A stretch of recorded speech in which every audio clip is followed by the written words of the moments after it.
Hello and namaste everybody. Till now we have covered the Mahajanpadas period and Mauryan Empire के दो lectures हम लोग cover कर चुके हैं and now we're gonna start the remaining topics of Mauryan Empire. So we have covered introduction part and sources part in urban centers. Now we will study the structure and nature of the Maurya Empire.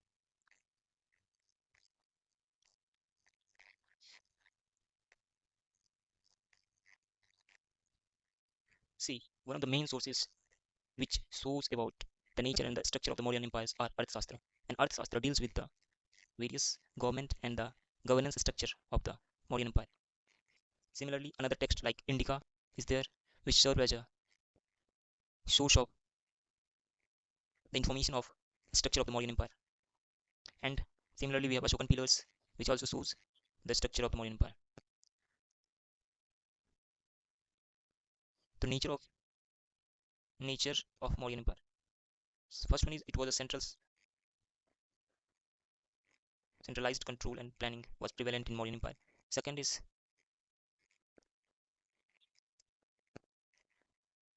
empire has a visions. Vision कैसे था in terms of जब भी हम देखते हैं कि the informations which have been spread among the masses through pillars and rock edict during Ashoka times, तो वो शो करता है एक vision of empire. And third thing is after Ashoka the focus was mostly on Dhamma. And इस धम्मा को maintain करने के लिए अशोका ने एक ऑफिशियल्स का भी अपॉइंटमेंट किया था which was known as Dhamma Mahamatras.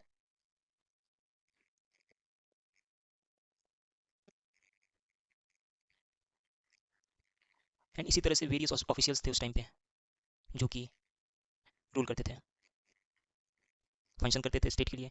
And जो मैंने एमसीक्यू की जो सीरीज ली थी उसमें एक चीज़, एक टर्म्स आया था सप्तांग राज्य. ये किस में मेंशन है? तो ये अर्थशास्त्र में मेंशन है.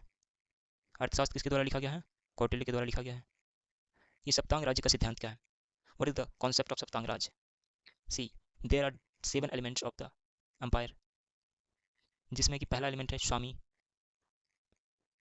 Second is Amatya, third one is Janapada which is territory. ये जनपद वाला जो आप सुनते होंगे कभी, आपने जब यूपी के मुख्यमंत्री योगी जी का स्पीच सुना होगा तो मोस्टली वो मेंशन करते हैं जनपद. तो जनपद जो टर्म्स लिया गया है mostly from the Mauryan empire. ये तो 3 हो गए सप्तांग राज्य में. अनदर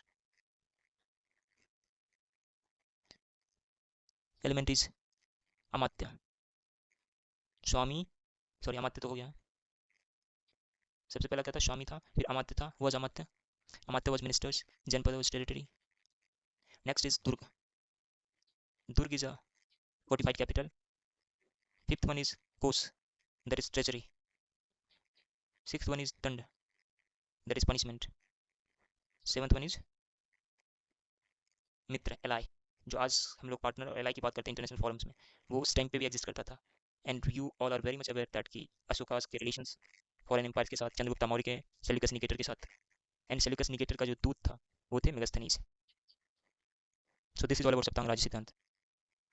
कौन कौन से थे एक बार रिपीट कीजिए मेरे साथ. पहला स्वामी, दूसरा अमात्य, तीसरा तीसरा कौन थे?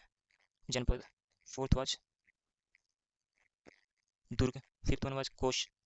सिक्स वन वाज दंड. एंड लास्ट का था एलाई. ये है सप्तांग राज्य का सिद्धांत. अब आगे बढ़ते हैं. एंड ये जो सप्तांग राज्य का सिद्धांत है ये महाभारत काल में भी ये चीज़ें था, पुराणों में भी इसका मेंशन है.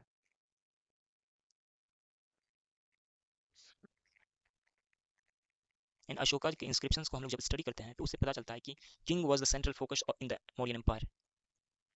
एंड क्यों किंग को सेंट्रल फोकस रखा गया है? वेरियस इंस्क्रिप्शंस आप लोग देखेंगे तो वहाँ पे अशोका को देवनाम पिया या पियादासी बोला गया है. देव नाम पिया या पियादासी.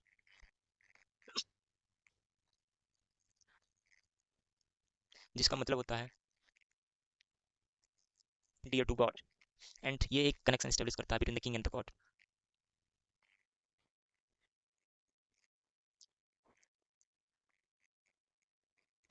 जब हम लोग अर्थशास्त्र को स्टडी करेंगे तो उसमें कौटिल्य ने किंग का लाइफ का जो टाइम टेबल होता है, डेली शेड्यूल होता है, स्केड्यूल होता है, तो उसका मेंशन किया गया। तो इस तरह से मेंशन है कि किंग के जो टाइम टेबल है उसको 8 पार्ट में डिवाइड किया गया है। पहला है receive report on defence and account of the income and expenditure. सबसे पहला क्या है, रिसीव इनकम और एक्सपेंडिचर पे रिपोर्ट लेता है किंग। सेकंड है कि look into the affairs of the people of the cities and country side. जो भी दूर दराज के इलाके में लोग रह रहे हैं, रूरल एरिया में, उसका रिपोर्ट लेना और कैसे एडमिनिस्ट्रेशन फंक्शन कर रहा है उसके बारे में जानना। Affairs of country sides, sides या विलेज। थर्ड क्या है, third is he will take bath, he will take bath, eat a meal, study, study भी कर रहे थे किंग। स्टडी का कितना इंपॉर्टेंस है देखिए, अर्थशास्त्र में जो किंग जो है स्टडी कर रहे हैं। ये तो थर्ड पार्ट हो गया। 8 में से हम लोगों ने 3 पार्ट पढ़ा है। The remaining 5 parts we will study now. फिर क्या करते थे किंग, चौथा पार्ट क्या है दिन का, receive revenue in cash and assign task to the head of department. Cash का रिसीव करना, रेवेन्यू जो है कैश के फॉर्म में रिसीव करना, और जो हेड ऑफ द डिपार्टमेंट है उसको टास्क देना। एचओडी है हेड ऑफ डिपार्टमेंट, जो डिफरेंट मिनिस्ट्रीज हैं उसके हेड ऑफ डिपार्टमेंट को टास्क देना। Fifth one is consult his council of minister through correspondence and receive secret information brought in by the spice. जो स्पाइस हैं, दूत हैं, गुप्तचर हैं, तो उसके द्वारा जो इन्फॉर्मेशन लाया गया है उसको रिसीव करना। सिक्स्थ वाला पार्ट है रिलैक्स एंड एंजॉय हिमसेल्फ और होल्ड कंसल्टेशन। सिक्स्थ वाले पार्ट में रिलैक्स करना या फिर कंसल्टेशन होल्ड करना, ये है। फिर अब 2 पार्ट बचे हुए हैं, दिन के 2 पार्ट बचे हुए हैं। सेवन्थ वाला पार्ट जो है रिव्यू एलिफेंट हॉर्सेस, एलिफेंट को का रिव्यू करना, हॉर्सेस का रिव्यू करना, चेरियट्स का रिव्यू करना, ट्रूप्स का रिव्यू करना। ये 7th पार्ट था दिन का। फिर discuss military policies with the commander in chief. फिर मिलिट्री पॉलिसी को डिस्कस करना कमांडर इन चीफ के साथ।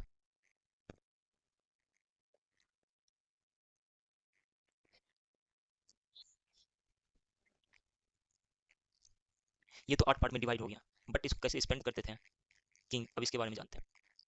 तो किंग क्या करते थे, सबसे पहले interview secret agent, secret agent था जो स्पाइस वगैरह था उनका इंटरव्यू करना। Second is bath, have a meal and study.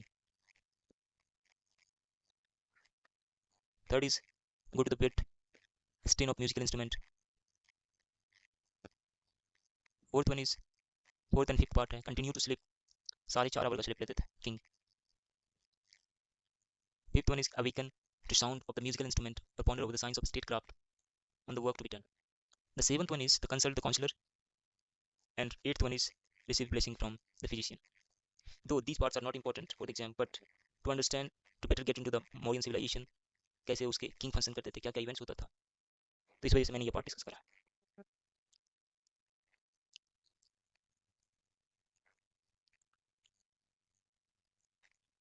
और बोला जाता है कि जो किंग जो थे अर्थशास्त्र के टाइम पे, किंग एक वल्नरेबल वर्ल्ड में रहते थे, and there was very hard to believe on someone. So ऐसा क्या होता था जिसकी वजह से किंग को जो है ना अपना बेड चेंज करते रहना होता था, इन टर्म्स ऑफ जैसे एक कमरे में सो रहे हैं, फिर कोई ऑफिशियल्स आके दूसरे कमरे में लेंगे, जिससे क्या होता था किंग का असैसिनेशन का अटेम्प्ट जो है वो सक्सेस नहीं हो पाता था। और जो भी किंग खाते थे या फिर कंज्यूम करते थे चीज़ें, वेदर इट्स मिल्क और फ्रूट, उसको पहले टेस्ट किया जाता था ताकि जो कॉन्स्पिरेसी है उसको क्रैक किया जा सके। अनदर डिस, जो स्पाइस वगैरह थे वो क्या करते थे, वो डिस्गाइज करते थे। एंड अर्लियर क्या होता था कि किंग जो है अपने रिलेटिव से भी दूरी बना के रखते थे, क्योंकि king has been killed by their sons, their wives, etcetera. तो किसी पे भी भरोसा नहीं किया जा सकता था।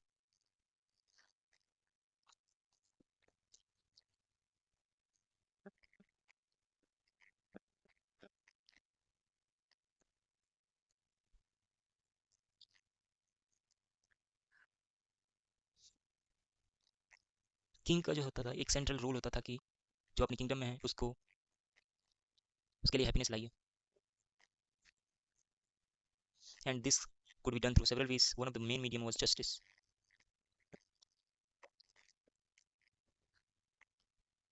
जब हम लोग रॉक एडिक्ट फर्स्ट और सेकंड को देखते हैं तो वहाँ पे एक चीज़ मेंशन किया हुआ है कि all mens are my children just as with regard to my own children I desire that they may be provided with all kind of welfare and happiness in the world and the next I desire the same for all man. तो king का कहना था कि जो happiness और welfare मेरे children को दिया जाता है, सिमिलर काइंड ऑफ वेलफेयर और हैप्पीनेस उसके किंगडम में रहने वाले सारे प्रजा को दिया जाए। एंड ये है रॉकेटिक फर्स्ट एंड सेकंड का statement. Let me right.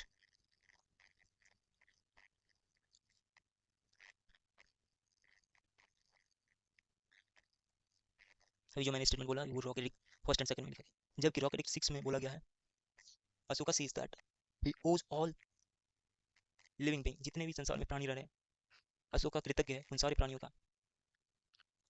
And वो हमेशा चिंता करते रहता है उन लोगों का जो उसके बॉर्डर में रहते हैं। एंड अशोका ने वेरियस वेलफेयर मेजर्स लिए, जैसे कि planting trees along roads, digging wells, कुआं खुदवाना, medical care for man and animal, animal के लिए भी, याद रखने वाली बात है कि एनिमल के लिए, और लोगों को धर्म में के अनुसार आचरण करने के लिए कहना।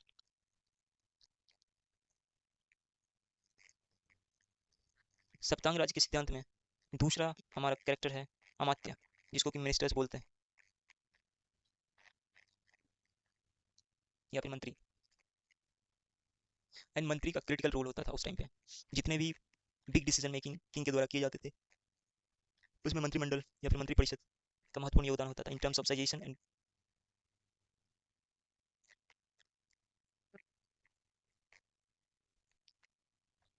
जब आप लोग विजिट करेंगे एक कुमरार जगह पटना में, वहाँ पे बहुत सारे प्लेसेस है जहाँ पे कि मौर्यन एम्पायर फंक्शन करते थे, तो बहुत सारे शिलालेख हैं, शिला है, पत्थर है, सिर्फ शिलालेख नहीं है। उस पे जो है मंत्री बैठा करते थे और एक बीच में शिलालेख रहता था, वहाँ पे जो किंग बैठा रहता था, तो ये मंत्री से किंग वहीं पर डिस्कशन होता था।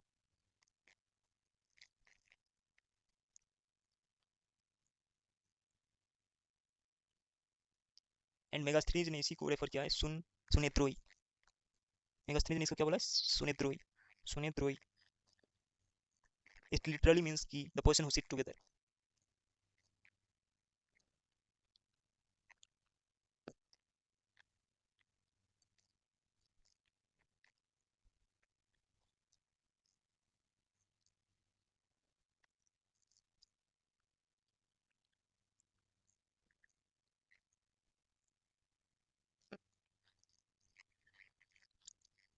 जिस तरह से अर्थशास्त्र ने मेंशन किया है किंग के लाइफ के बारे में, उसी तरह से मेगास्थनीज के इंडिका ने भी मेंशन किया किंग के बारे में।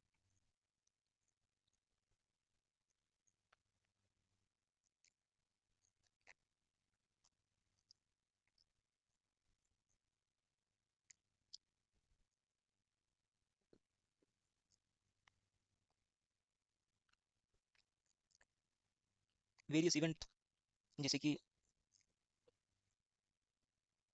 King are surrounded by the soldiers, women bodyguard etcetera.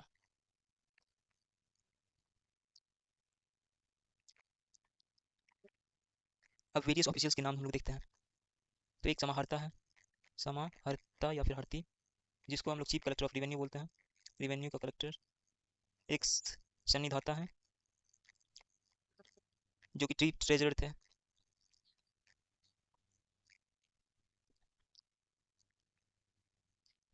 Another officer है दुवारिका, जो कि चीफ ऑफ पैलेस अटेंडेंट, जो भी महल में आएंगे उसका देखभाल करना काम था चीफ पैलेस अटेंडेंट का, दैट इज द्वारिका।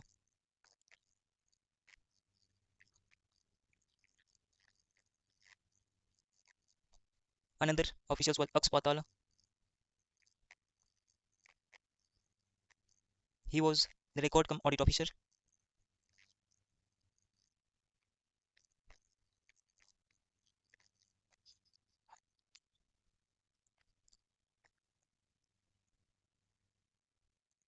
एंड पुरोहित के बारे में बोला गया है कि पुरोहित should be of high character and should be belong to the reputed family, and they should be thoroughly trained in the Vedas, Vedangas, interpretation of divine science and women's, and the science of politics. And Dhamma Mahamatras के बारे में हम लोगों ने पहले discuss कर लिया। इन दूसरा महामात्राज है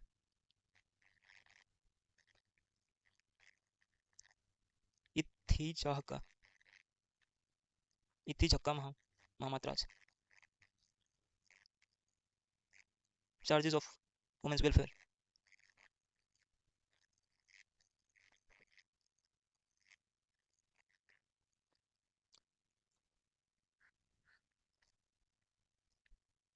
एंड गवर्नर जो थे उसको बोला जाता था कुमार।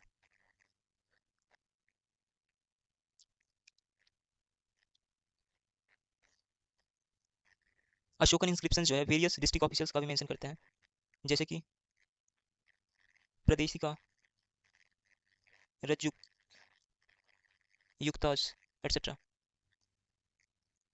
रॉक एडिक्ट जो 3 है वो क्या मेंशन करता है कि every 5 year in order to instruct people in Dhamma and for other purposes, Dhamma Mahamatras and other officers जो है टूर करते हैं जो किंगडम है उनका।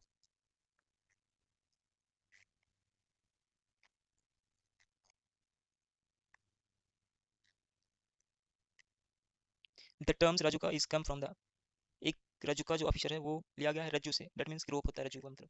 And rope were use to measure land in earlier days. And रज्जू का फंक्शन होता है कि जो ऑफिशियल्स होते थे उनके साथ मिलकर लोगों के वेलफेयर के लिए काम करना। एंड विलेज की बात करें तो डिफरेंट टाइप के विलेज एग्जिस्ट करते थे उस टाइम पे। फर्स्ट वन वाज अस्थान्य, सेकंड वन वाज द्रोणमुख, थर्ड वन वाज करवाटिका, फोर्थ वन वाज शमग्रहण। देखिए स्थानीय जो थे वो सबसे बिगर यूनिट थे जिसमें कि 800 विलेज होते थे। फिर उससे छोटे थे द्रोणमुख जिसमें कि 400। फिर करवतिका जिसमें 200 विलेज होते थे। फिर समग्रहण जिसमें 10 विलेज होते थे।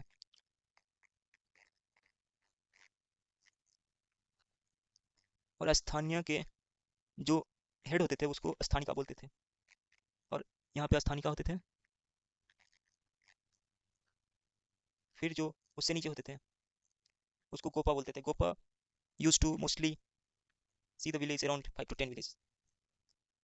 एंड अर्थशास्त्र में इनका सैलरी जो दिया जाता था वो कैश के फॉर्म में दिया जाता था। विलेज लेवल पे जो विलेज हेडमैन हुआ करते थे उसको ग्रामिका बोलते थे। एंड जो important role of village elders होते थे उसको ग्राम वृद्ध बोलते थे।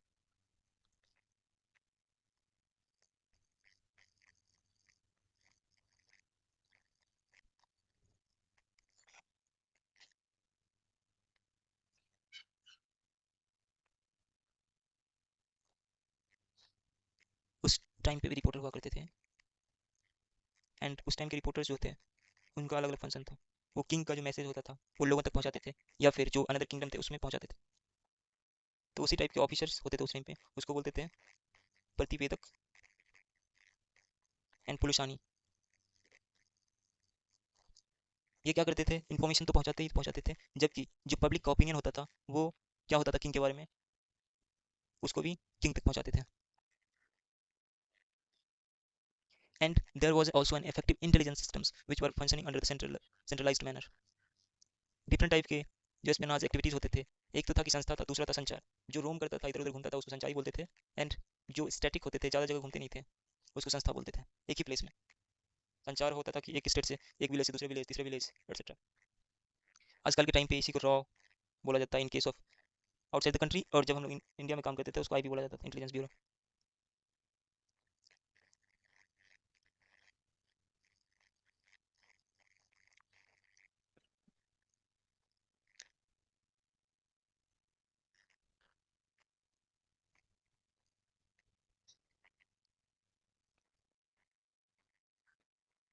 नगरक जो था वो, जो नगर का जो हेड होता था उसको नगरक बोलते थे। इसके अंदर स्थानीय काम करते थे, गोपा काम करते थे। अब तीसरा पार्ट आता है सप्तांग सिद्धांत का, तीसरा है चौथा treasury. Next part is treasury. Treasury वाला पार्ट जो होता था फिफ्थ एलिमेंट है। ट्रेजरी में क्या होता था कि डिफरेंट डिफरेंट पैलेस प्लेस से, जैसे कि land revenue, agriculture produce revenue, ये सब सारा लाया जाता था।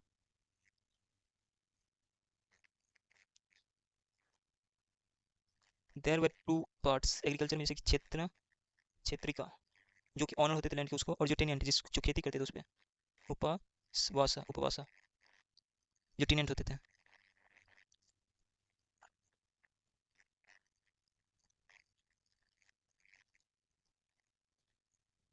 एंड मोस्टली जो शेयर क्रॉपिंग होता था 1/4 या 1/5 हुआ करता था उस टाइम पे।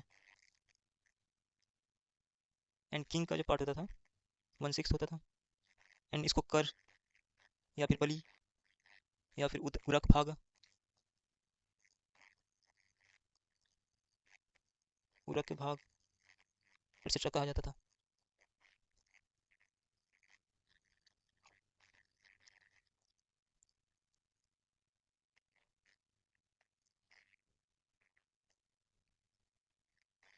जो माइंस की देखरेख करता था उसके लिए ऑफिसर अपॉइंट किया गया था, डेट वाज अकाराध्यक्ष।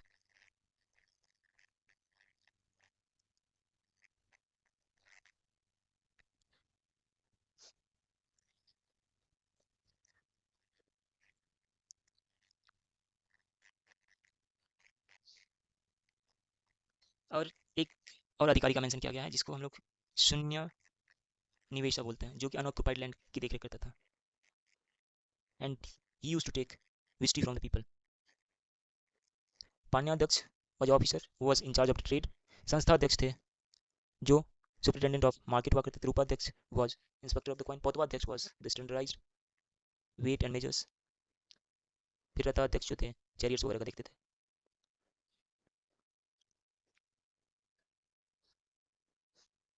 सेनापति, नायक, these were the important military officials.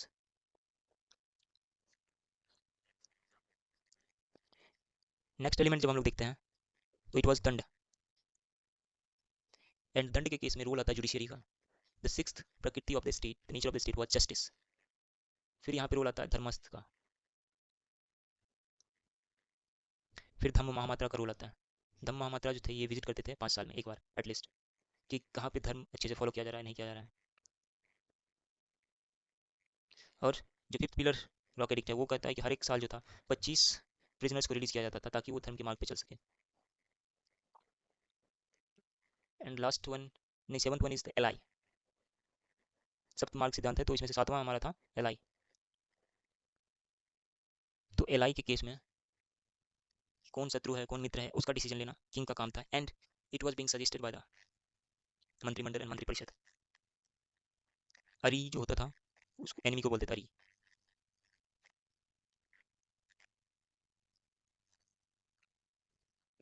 Enemy king को बोलते थे। उदासीना किंग जो होता था वो न्यूट्रल किंग होता था।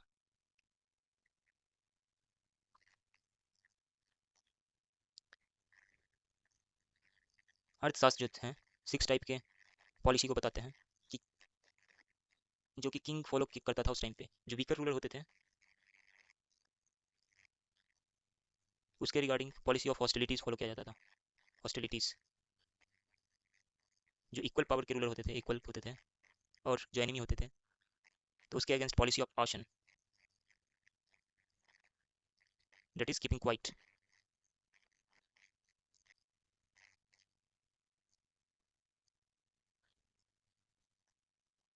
और जब स्ट्रांग होते थे, किंग जब स्ट्रांग होते थे तो उसके इसमें एक्सपेडिशन, मिलिट्री एक्सपेडिशन होता था। और जो किंग वीक होते थे वो क्या करते थे, सीकिंग द पॉलिसी ऑफ समश्रया, शेल्टर की बात करते थे वो। And next and last policy the policy of द्वैती भव, दैट मीन्स कि आप ट्रीटी कर लीजिए और दूसरे हैंड से विग्रह कर लीजिए। एंड इसी पॉलिसी को जो मॉडर्न टाइम्स में है ब्रिटिश रूलर्स ने फॉलो किया। हालांकि ये नाम नहीं दिया गया बट उसको डिवाइड एंड रूल बोला गया।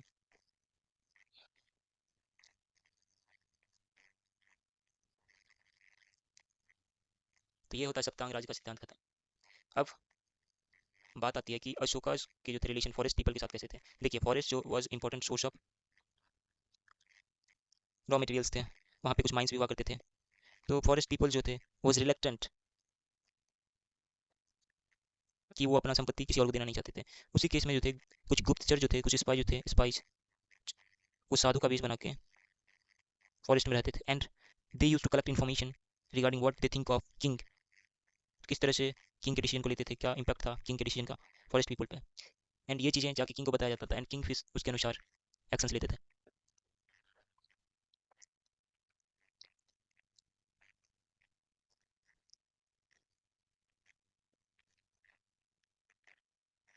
तो दिस वाज द सप्तांग राज्य सिद्धांत ऑफ कौटिल्य। अब आता है next topic, Ashoka and the Buddhism. And Ashoka जो थे कन्वर्ट हो गए थे बुद्धिज्म में। ये कहाँ पे लिखा हुआ है? भबरू बैरात इंस्क्रिप्शन में लिखा हुआ है। एंड उसके बाद प्रमोट किया धम्मा को, जो कि माइनर रॉक एडिक्ट है 3।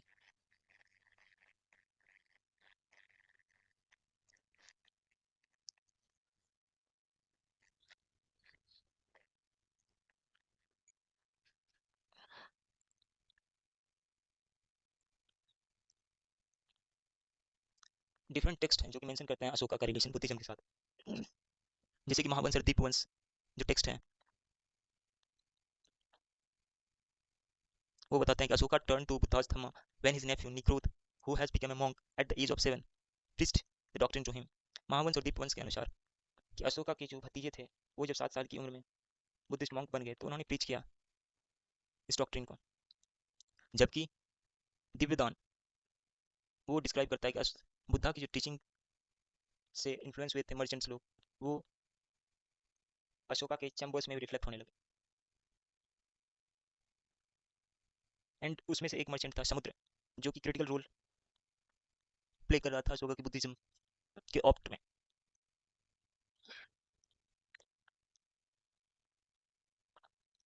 वेरियस इंस्क्रिप्शन है जैसे कि रुमनदेई है, नागलेई सागर इंस्क्रिप्शन है। तो ये बताते हैं कि अशोका ने 20 साल बाद Ashoka visited Lumbini and worshipped the Buddha. जबकि निगलई सागर पिलर इंस्क्रिप्शन स्टेट्स दैट कि 14 years after his consecration, Ashoka enlarged the stupa enshrining the relics of the Buddha, Konagaman, Kanakmuni, a mystical Buddha, to double size।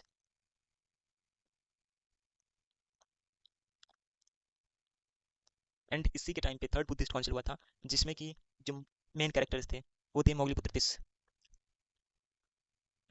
इन्हीं के अंडर में third Buddhist council हुआ था। First Buddhist council कहाँ हुआ था? नहीं, किसके अंडर हुआ था? अजातशत्रु के अंडर। सेकंड वाज कालाशोक के टाइम पे, थर्ड वाज अशोक के टाइम पे, फोर्थ कनिष्क के टाइम पे। एंड अशोका ने डिफरेंट डिफरेंट मिशंस भेजे थे after the conclusion of the third Buddhist council. Different Monks थे, जैसे कि मजिम थे, कश्यप गोत्र थे, धुंडी विसारा थे, सहदेव थे, मूलक देव थे, एटसेट्रा। These were sent on the missions to the Himalayan reason.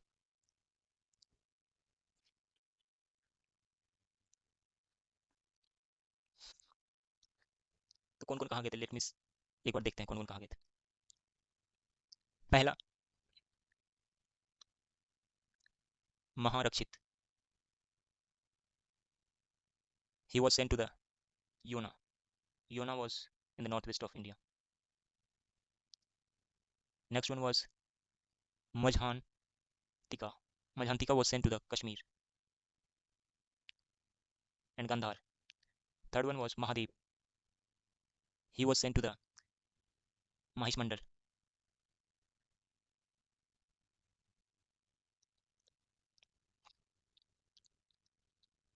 जो कि सेंट्रल इंडिया में है।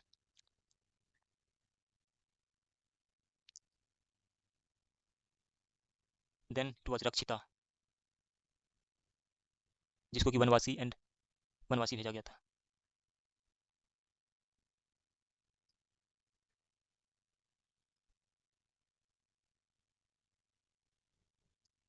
फिर आते हैं महाधर्म मरक्षिता।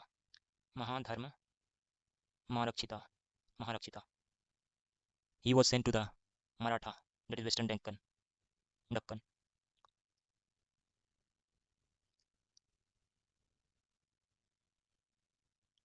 फिर आते हैं Shona Uttara, he was sent to the स्वर्ण भूमि,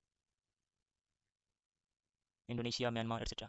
Mahindra, he was sent to the Sri Lanka।